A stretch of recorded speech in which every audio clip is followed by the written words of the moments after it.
আওয়ামী লীগ ফিরে আসতে চায়। হ্যাঁ, আপনাদের শুরুতে এটাকে রাজনৈতিক দল গণতান্ত্রিক পথযাত্রায় যদি আমরা যাই তাহলে রাজনৈতিকভাবে মোকাবেলা করা উচিত। কিন্তু স্বরাষ্ট্রমন্ত্রী কিন্তু আজ বলেছেন দিল্লিতে দাফন হওয়া আওয়ামী লীগ বাংলাদেশের রাজনীতি করতে পারবে না। এর মধ্য দিয়ে কি আওয়ামী লীগের ভবিষ্যৎ নির্ধারিত হবে? না, এটা যেভাবে বলছে এটা মেঠো বক্তৃতার মতো। ধরেন বিএনপি বলেন, জামাত বলেন, আওয়ামী লীগ বলেন, এদের ঘরে ঘরে সমর্থক আছে। দাফন না নেই, তাদের সমর্থক তো আছে। আমার কথা হচ্ছে ডক্টর মোহাম্মদ ইউনূস সে দেশটাকে আউলায় দিছে। টাইমলি ইলেকশন দিলে নেপালের মতো হতো, তরুণরাই ক্ষমতায় যেত। তরুণদেরকে ব্যবহার করেছে এবং একদিকে বলা হয় জামাত ইসলাম এবং তখন বৈষম্য বিরোধী ছাত্র আন্দোলন তাদের দল এবং তাদেরকে ব্যবহার করছে, তরুণদেরকে বিতর্কিত করে ফেলছে। তরুণ তো শেষ, আমি তো বলবো তরুণ শেষ, তরুণের কোনো সম্ভাবনা নেই। হ্যাঁ, তো এখন জামাতের সাথে ঐক্য কিভাবে হবে? ঐক্য তো ছিল একবার, বিএনপি ছিল না, তখন বিএনপি স্বাধীনতা বিরোধী দল হিসেবে আখ্যায়িত ছিল। জামাত ইসলাম আবার আওয়ামী লীগের দিকে যাবে না। জামাত ইসলাম তো বিএনপির বিরুদ্ধে আওয়ামী লীগের সাথে হয়েও আন্দোলন করছে, 174 দিন না কতদিন হরতালও করেছে। তো এই জন্যেই আমার কথা হচ্ছে জাতীয় ইস্যুগুলিতে ঐক্য হওয়া দরকার। ধরেন জাতীয় সংসদে চলছে, অর্থ বিলে তো কোনো দ্বিমত দেখিনি। এই প্রথম আমি দেখলাম যে সংসদে অর্থ বিলে কোনো সংশোধনী আসে না, বিরোধী দলের তরফ থেকে আসেনি, কোনো আসে নেই। তারপরে আপনার একটা ছায়া বাজেট দিছে, সে বাজেট নিয়ে কোনো আলোচনা করে নাই, কিন্তু পরে কমেন্ট করছে যে বাজেটে মোটামুটি একই রকম, সুতরাং এটা আমরা কি বিরোধিতা করব। তাহলে দিলেন কেন? আবার শুনতেছি ছায়া আপনাকে প্রশ্ন করছে, এটা কি মনে হয়েছে যে সরকারি দল এবং বিরোধী দলের ছায়া বাজেট কি মোটামুটি একটা তলে তলে আলোচনা করে কি বাজেটটা দেওয়া হয়েছে, এরকম কোন ইমপ্রেশন আপনার সাংবাদিক হিসাবে? আমি যেটা বলি কুসুম কুসুম সম্পর্ক আছে। আচ্ছা, সেটা কুসুম কুসুম সম্পর্ক আপনি দেখছেন। বাজেট দিল কেন? এবং এই জন্য কি প্রতিনিয়ত বলতে হচ্ছে ভাই আমরা বিরোধী দল, ভাই আমরা কিন্তু স্বাচ্ছ বিরোধী দল, কিন্তু বিরোধী দল একটু ওভারটার্ম মারে যখন পরে 5 দিন। সেখানে জানতে চাচ্ছি জনাব এম এ আজিজ, যে কুসুম কুসুম এক ধরনের সম্পর্কের কথা আপনি বলছেন সরকার এবং বিরোধী দলের মাঝে, তাহলে অনিবার্য বিপ্লবের কথা কেন বলা হয়? তাহলে রাজপথে আন্দোলন কেন চলছে? সবই কি লোক দেখানো? সপ্তাহে সপ্তাহে তো বিপ্লব হবে না। বিপ্লব ভুল করছেন, বিপ্লবে শুরুতে যে ভুল করছে সাইফুল ভাইয়া যা করছে, এই যে ইউনিসকে ইলেকশনে 18 মাস পিছাই দিছে, তখন ইলেকশনটা দেওয়াই দিলে আমি বারবার বলছি বিএনপি ফাটাবাসের ইউনিসের ফাটাবাসের চিপায় পড়ছে। আমি একটু যদি ভাই, আমি 5ই আগস্টে বঙ্গভবনে আমরা যেদিন গেছি সন্ধ্যাবেলা, যেটা সবচেয়ে ডিসাইডিং বা সিদ্ধান্তমূলক যে সভাটা বঙ্গভবনে হয়েছিল 5 আগস্ট সন্ধ্যার পরে মাগরিবের পরপরই, সে মিটিংয়ে আমরা অনেক বিষয়ে, আমি তো 5-6টা বিষয় আলোচনা উত্থাপন করেছিলাম। 2টো বিষয় আমরা মিস করেছি, যেটা আমি পরবর্তীকালে আমাদের গণতন্ত্র মঞ্চ বিএনপির সঙ্গে আমি শেয়ার করেছি। একটা আজিজ ভাই যেটা উল্লেখ করলেন, একটা হচ্ছে যে অন্তর্বর্তী সরকার হবে সেই সরকারের কম্পোজিশন কিভাবে হবে, এটা যে ছাত্রদের পাশাপাশি রাজনৈতিক নেতৃবৃন্দের সঙ্গে আলাপ আলোচনা করে যে কম্পোজিশনটা ঠিক করা দরকার, এই প্রশ্নটা খুব নির্দিষ্টভাবে আমি নিজে অথবা অন্য নেতৃত্বরা আমরা উল্লেখ করিনি। এটা আমার একটা আত্মসমালোচনা বলি, আত্ম উপলব্ধি বলি। 2 নম্বর হচ্ছে এই সরকারের টেনিয়রটা কি হবে, কারণ এর আগে অন্তর্বর্তী সরকার বা তত্ত্বাবধায়ক সরকারগুলো 3 মাসে তারা সরকার ছিলেন। আমরা বড় জোর 4 মাস বা 5 মাস 6 মাস একটা হতে পারতো। এই দুটো হিস্টোরিক্যালি আমরা খুব বড় দাগের ভুল করেছি, যে জন্য পরবর্তী আমাদেরকে 1 বছরে অনেকগুলো বড় দাগের মাসুল এই দেশ এবং তার জনগণকে আমাদেরকে দিয়ে আসতে হয়েছে। তাহলে এত বড় সামাজিক নৈরাজ্যের জায়গাটা, রাজনৈতিক নৈরাজ্যের জায়গাটা আমাদেরকে হয়তো বা দেখতে হতো না। হ্যাঁ, সাইফুল ভাইয়ের কথার সুর ধরে আমি বলি, ধরেন নেপালের প্রধান বিচারপতি ছিলেন, কার কি পুরো নাম মনে নেই, সে এসেই বলছে আমরা বাংলাদেশ হব না। বাংলাদেশ কি তাহলে একটা নেতিবাচক উদাহরণ পরিণত হলো? সেই সময় বলছে আমরা বাংলাদেশ হব না, তোমরা যাও, যার যার শিক্ষা প্রতিষ্ঠানে ফেরত যাও, 6 মাস পরে নির্বাচন হবে। Doctor Muhammad Yunus Nobel prize winner, সারা বিশ্বে তিনি 3-0 থিওরি দিয়ে চলে, তিনি বোঝেন না তার পক্ষে সরকার কিংবা গণঅভ্যুত্থান যাই বলি না কেন আমরা, সেটি কি বিফলে গেল? বিফলে এই অভ্যুত্থানের এখন পর্যন্ত হয়তো ফ্রুটফুল কোনো রেজাল্ট পাইনি, না, না, দেশটারা বিপদে ফেলে না দিচ্ছে। না, আমি একটু দ্বিমত করছি। আমি মনে করছি যে আমাদের অভ্যুত্থানের বড় ব্যাপারটা ছিল যেই দানবটা আমাদের উপরে চেপেছিল পাথরটাকে সরিয়ে ফেলা। মানে এটা নিয়ে প্রশ্ন তুলবার কোনো সুযোগ, কোনো অবকাশ নেই। কেউ প্রশ্ন তুললে বলতে হবে তার অন্য কোনো ব্যক্তিগত কোনো মোটিভ আছে, অন্য প্রশ্ন আছে। এক, 2 নম্বর হলো যে আপনি নিয়মতান্ত্রিকভাবে আপনি সরকার পরিবর্তনের পথ আপনি বন্ধ করে দিয়েছিলেন। নির্বাচনের মধ্য দিয়ে আগেকার সরকারকে পরিবর্তন করা যাবে এরকম কোনো সুযোগ বাংলাদেশের ছিল না, যেটা বাস্তবে একদম স্টেট, একদম ফ্যাসিজম যেটার জন্ম নিয়েছিল। তারা প্ল্যান করছিল আজীবন 2040 কি 2050 সাল ক্ষমতায় থাকবেন।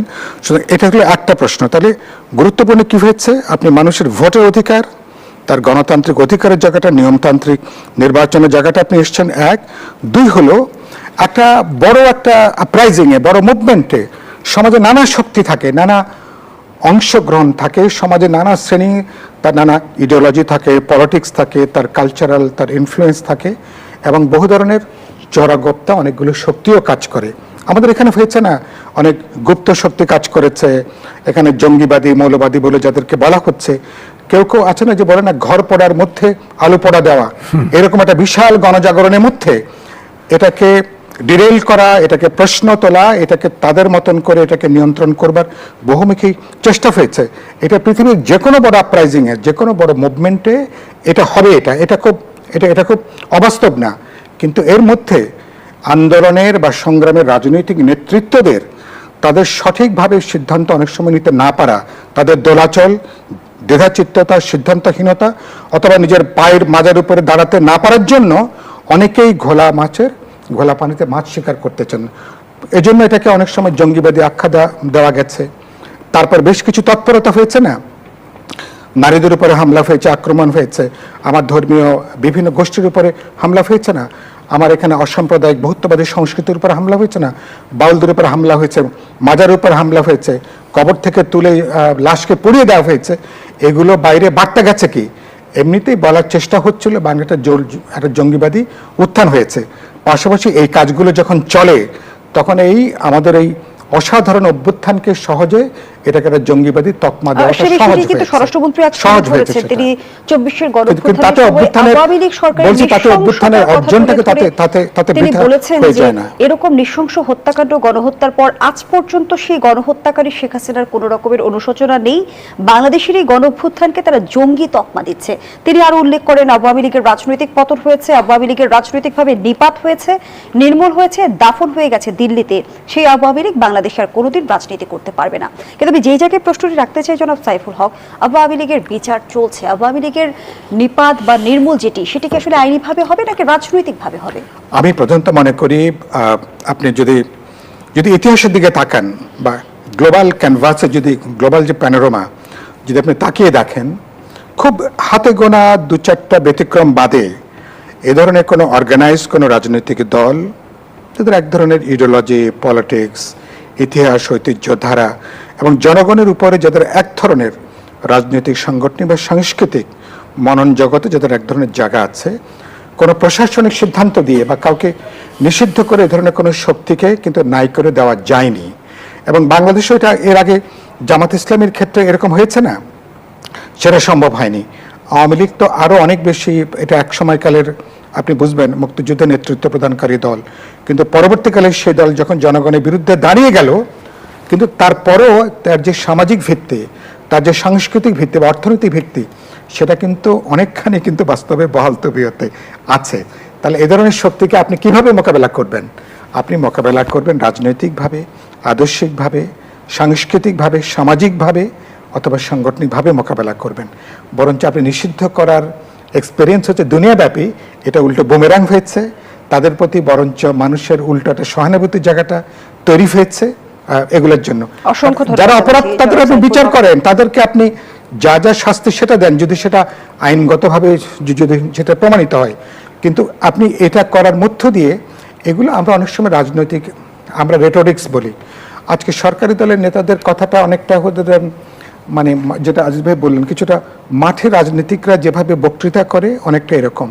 সরকারে যাওয়ার পরে তো অনেক বেশি দায়িত্বশীল, কারণ প্রতিটা শব্দ আচরণ অনেক বেশি সাবধানে এটা ব্যবহার করা ধন্যবাদ উচিত। জানাচ্ছি জনাব সাইফুল হক। জনাব এম এ আজিজ, একটু ছোট্ট করে জানতে চাই, যেমনটি সাইফুল হক বলছিল যে আওয়ামী লীগকে নিষিদ্ধ করা হলে সেটি বুমেরাংও হতে পারে, এ বিষয়ে আপনার মন্তব্য নিতে না, চাই। কার্যক্রম নিষিদ্ধ আছে। কার্যক্রম নিষিদ্ধ ডক্টর আছে। মোহাম্মদ ইউনূস যে অধ্যাদেশ জারি করে গেছে সেটাকে কার্যক্রম নিষিদ্ধ রেখে সন্ত্রাসবিরোধী আইন করেছে। আমি তো মনে করি এই আইনটা সংসদে করা ঠিক হয় নাই, ঠিক হয় না। এই কারণেই বলবো, এটা ধরেন এখন বিরোধী দল যদি আন্দোলনের নামে, হ্যাঁ, ধরেন আইন শৃঙ্খলা পরিস্থিতির অবনতি ঘটে, 2/3 মেজরিটি সংসদে আছে, বিএনপি তাকে নিষিদ্ধ করতে পারে। আবার জামাত যদি ক্ষমতায় আসে, জামাতও বিএনপি নিষিদ্ধ করতে পারে, আওয়ামী লীগকেও নিষিদ্ধ করতে পারে। সাইফুল হক ভাই যদি ক্ষমতায় আসে, সেও প্রশ্ন আসে, নিষিদ্ধ করে দিতে পারে। এই ধরনের কালো আইন করা উচিত হয় নাই। সেখানে কিন্তু জামাত বসেছিল, জামাত এনসিপি বরং ওয়ার্কআউট করেছিল।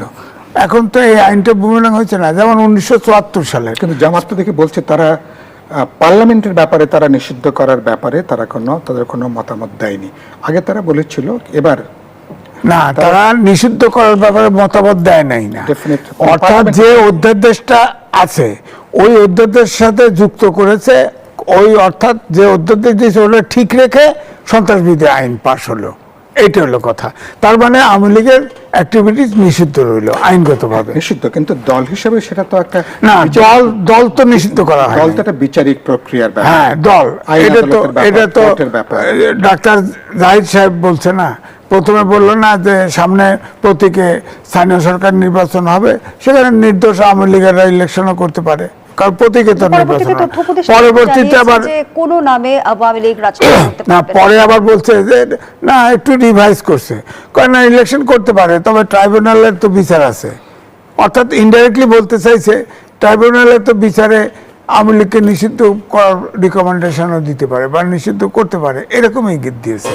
তা আমার কথা হচ্ছে, যেমন সাইফুল ভাই বললেন, যেটা স্বীকারোক্তি দিলেন আর কি, রাজনীতিবিদরা এই সমস্যা তৈরি করছে। ডক্টর ইউনূস পলিটিশিয়ান না, রাজনীতিবিদরা কোনো কিছু করতে পারে নাই, সব চোখে ধুলা দিয়ে দিয়েছে ডক্টর ইউনূস। রাজনৈতিক অঙ্গনে রাজনৈতিক নেতাকর্মীদের মধ্যে বক্তব্যে কোনো সমন্বয়হীনতা দেখেন কিনা? আমি যদি দুটি বক্তব্য আপনার সামনে তুলে ধরি। প্রধানমন্ত্রী বলেছেন জুলাই অভ্যুত্থান কোনো দল বা ব্যক্তির নয়, এটা দেশের সব মানুষের অর্জন। অন্যদিকে আবার স্বরাষ্ট্রমন্ত্রী বলেছে পর্দার অন্তরালে থেকে বিএনপি এই অরাজনৈতিক আন্দোলনকে একটি রূপ দিয়েছে। কি বার্তা দেয়? না, দেখেন, বিএনপির ভিতর থেকেও বলছে লন্ডন থেকে তারেক রহমান এই আন্দোলনের মাস্টারমাইন্ড ছিল। আবার বিএনপির জামাতের আমির তিনিও বলেছিলেন, আবার তিনি কারেকশন করছেন আন্দোলন সবার। হ্যাঁ, এবং তারেক রহমান এখন বলছে, তারেক রহমান কখনো বলে নাই আন্দোলনে আমি লন্ডন থেকে কথা বলছি অমুকের সাথে বা মাস্টারমাইন্ড ছিলাম বা পরিচালনা করছি, তা বলে নাই। কিন্তু এটা হচ্ছে কি, যখন মনে চায় এরকম কথা বলেছে, তো কথা তো মিল, এটা ঠিকই আছে, সমন্বয় নেই, কথা একটা বলে দেয় পরে মনে রাখে না। তো যেমন ধরেন সাইফুল ভাই ধরেন কতগুলো স্টেজ ছিল, আমি লিখলাম 106 অনুচ্ছেদে সুপ্রিম কোর্টের পরামর্শ নিল, এখানেও তো ওনারা বলতে পারতো। আমি যদি এখন বিতর্ক করি, সব তো বিচারপতি সহ পালাইছিল, মতামত আনলো থেকে। 1, 2 হলো, তারপরে উপদেষ্টাদের যে নিয়োগ নিল, হ্যাঁ, ওই বেসিসে নিয়োগ নিল, তো নিয়োগটা কেমনে নিল? নিয়োগটা তো ওনারা নিয়ন্ত্রণ করতে পারতো না, সব পার্টির থেকে লোক দিতে পারতো, সব পলিটিশিয়ান মানুষের নার্ভ বোঝে, ওনারা এনজিও করে কি বুঝবে? কিছু শিক্ষাবিদ, কিছু এই সেই নিয়ে অসুস্থ লোকজন নিয়ে ঢুকাই দিছে। হ্যাঁ, এবং ইউনূস সাহেব পুরোটা বানাইছে, তার যা পছন্দ লাগছে সব বিদেশি লোক আইনে ঢুকাই দিছে, মনে হয় সেই ব্রিটিশ আমলের বর্গীর সরকার। তারপরে ধরেন এই যে অধ্যাদেশগুলো জারি করলো, এরা অধ্যাদেশ জারি করলো, তারপরে ধরেন এই যে সংবিধান অনুযায়ী শপথ নিল, হ্যাঁ, তখন প্রশ্ন হয় নাই। আবার ডক্টর মোহাম্মদ ইউনূস 18 মাস দায়িত্বে ছিলেন, একবারও বঙ্গভবনে যায় নাই। বিদেশ ভ্রমণ করলে প্রেসিডেন্টকে, এটা সাংবিধানিক বাধ্যবাধকতা, যায় নাই। তারপরে ধরেন আমার বক্তব্য হচ্ছে, অন্তত পক্ষে ওনারা যদি উপদেষ্টা পরিষদটা করে দিতে পারতো, তারপরেও দেশটা এইভাবে লুটপাট হতো না। হ্যাঁ, তার থিওরি আছে না, সারা জিরো পভার্টি, বাংলাদেশে পভার্টি বাড়াই গেছে, জিরো কার্বন ইমিশন, বাংলাদেশ দূষিতের ভিতরে 1 নম্বর, ঢাকা শহর হলো 1 থেকে 3-এর ভিতরে ওঠানামা করে 3 নম্বর। আর কার্বন নিঃসরণ আপনি দেখেন, এখন ব্যাটারি চালিত রিক্সা যা কার্বন নিঃসরণ করে, এটি তো উনি দিয়ে গেছে, এটা ছেড়ে মেইন রাস্তা ছেড়ে দিয়ে গেছে।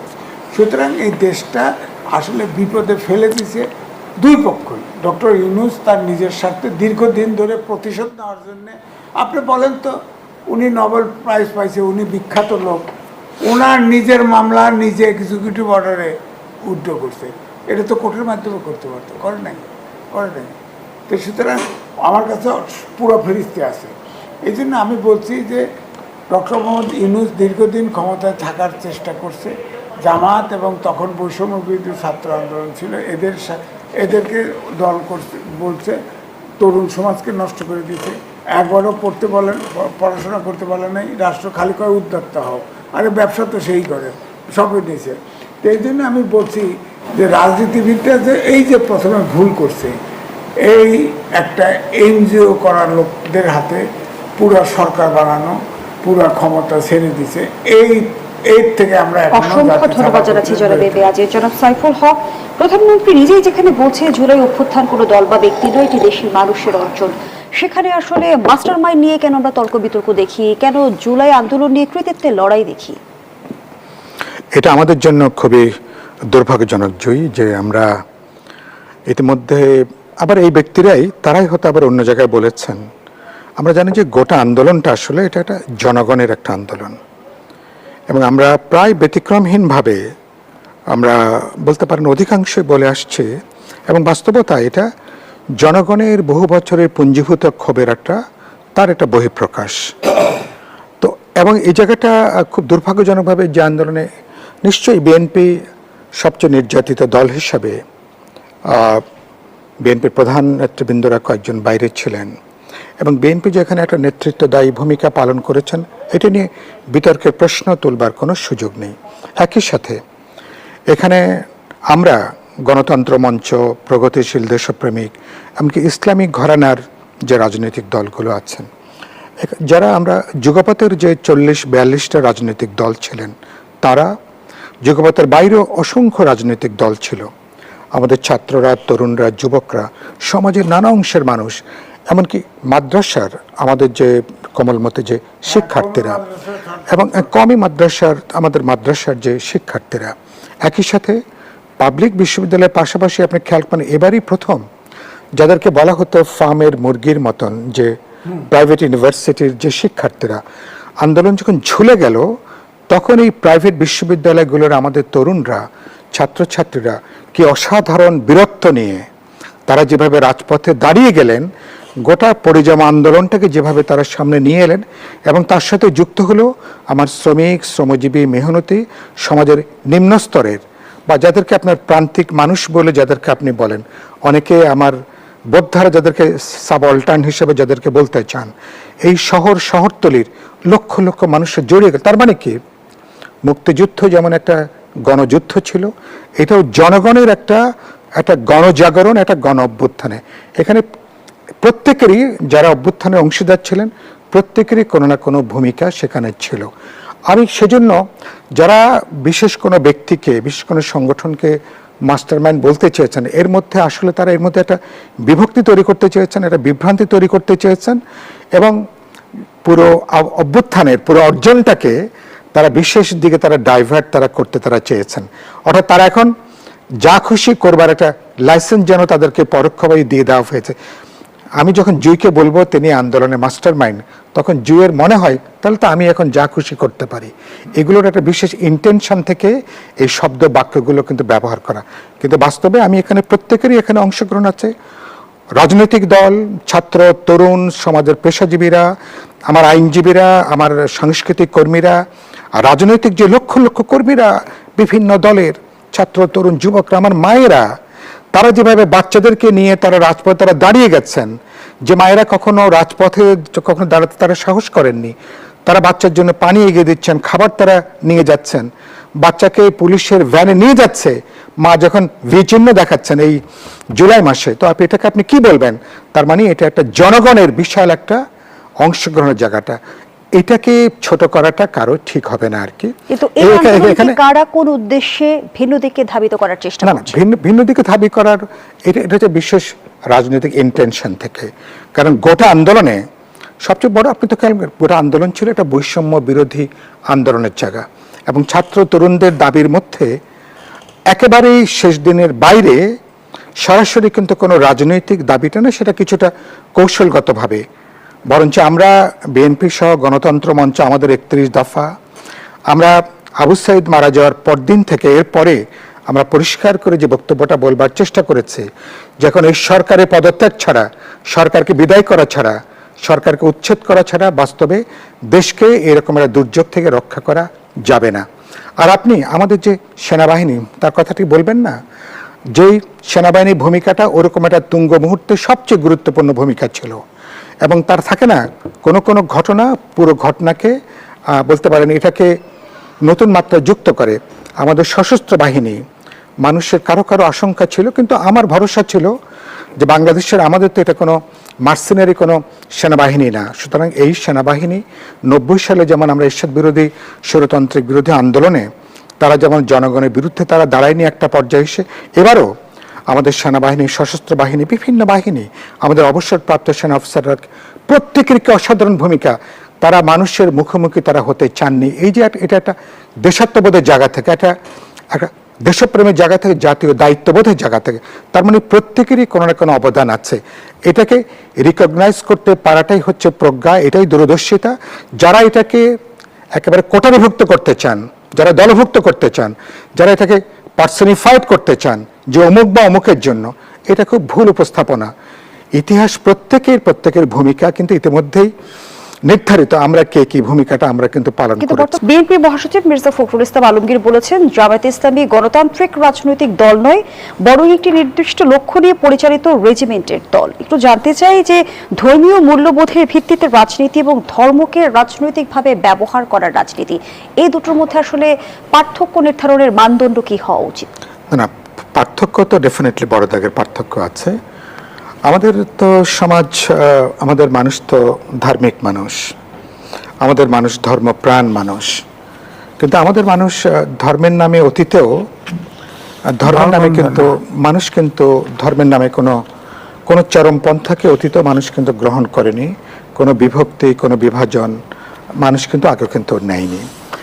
আর ধরুন, আর যে দল এটা বলবার চেষ্টা করছেন, তাদের মুক্তিযুদ্ধে তাদের যে ভূমিকা, সে ভূমিকা তো 54-55 বছর পরেও আমরা দেখতে পাচ্ছি। এখনো তাদের যে আনুষ্ঠানিকভাবে তাদের যে ক্ষমা প্রার্থনা করা, অপরাধ স্বীকার করা, দায় স্বীকার করা, কিন্তু আমরা এখনো পর্যন্ত সেটা কিন্তু দেখিনি, এটা তো সবাই আমরা জানি। এবং আজকে আওয়ামী লীগের যেমন বিচারের প্রশ্ন আসছে না, যে আপনি আওয়ামী লীগের বিচার করবেন, তো আমাদের মুক্তিযুদ্ধের যে অপরাধের, পাকিস্তানিদের রাজনৈতিক সহযোগী, সামরিক সহযোগী, অথবা গণহত্যার বিভিন্ন মাত্রায় বিভিন্ন ধারাতে যারা সহযোগিতা ভূমিকা ছিলেন, তাদেরও বিচারের প্রশ্ন। এগুলো কিন্তু কোনো ব্যক্তিগত প্রতিশোধের কোনো প্রশ্ন না, এটা একটা ঐতিহাসিক ন্যায্যতা প্রমাণ করবার একটা প্রশ্ন আছে। একটা রাষ্ট্রের তার যে উত্থান, সে উত্থানের যে অনেকগুলো ন্যায্যতা, অনেকগুলো জাস্টিফিকেশন আছে, ও মুক্তিযুদ্ধের পরে অনেকগুলো অসম্পূর্ণ কর্তব্য আছে, সেই কর্তব্যগুলোর প্রশ্ন। আর আমরা আমাদের মুক্তিযুদ্ধ থেকে শুরু করে 2024 আমরা কোনো ধর্মরাষ্ট্র প্রতিষ্ঠা করবার জন্য মুক্তিযুদ্ধ করি নাই।